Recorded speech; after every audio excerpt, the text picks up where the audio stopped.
di balik seragam ASN ada nilai yang harus dijaga.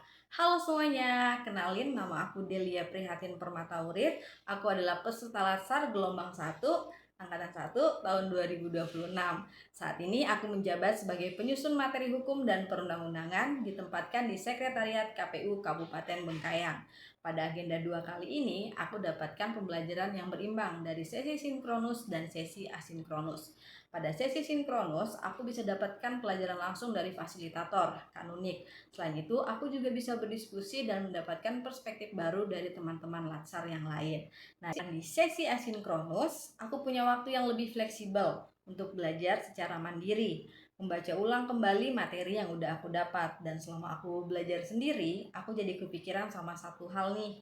Kalau ternyata selama ini nilai-nilai ini udah aku temuin di tempat kerja aku. Pelajaran ini bikin aku sadar kalau sebenarnya nilai-nilai berakhlak itu bukan hal yang benar-benar baru dalam hidup aku, tapi udah sering aku lakuin tanpa sadar dalam kehidupan sehari-hari atau bahkan di tempat kerja aku sebelumnya. Cuma pelajaran agenda 2 ini bikin nilai-nilai berakhlak tadi lebih terarah dan lebih jelas lagi maknanya.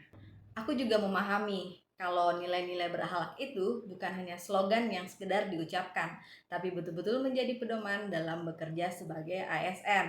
Mulai dari berorientasi pelayanan, aku belajar kalau sebenarnya jadi ASN itu ya ujung-ujungnya untuk melayani masyarakat. Juga belajar tentang akuntabel dan loyal, yang mengajarkan aku pentingnya untuk menjaga integritas dan kepercayaan publik. Lalu ada juga kompeten, adaptif, dan kolaboratif yang mengajarkan aku kalau jadi ASN itu nggak bisa berhenti belajar dan harus selalu bisa menyesuaikan diri dengan perkembangan lingkungan ataupun kemajuan teknologi, dan juga siap untuk bekerja sama dengan stakeholder masyarakat, instansi lain, dan rekan-rekan kerja di tempat kerja aku ditempatkan. Sebagai ASN, pembelajaran agenda 2 ini bikin aku benar-benar paham dengan peran dan tanggung jawabku. Kalau menjadi ASN itu bukan hanya sekedar tentang menyelesaikan tugas aja, tapi juga bagaimana cara aku bersikap, aku berkomunikasi, dan juga aku menempatkan diri baik di lingkungan pekerjaan ataupun di masyarakat.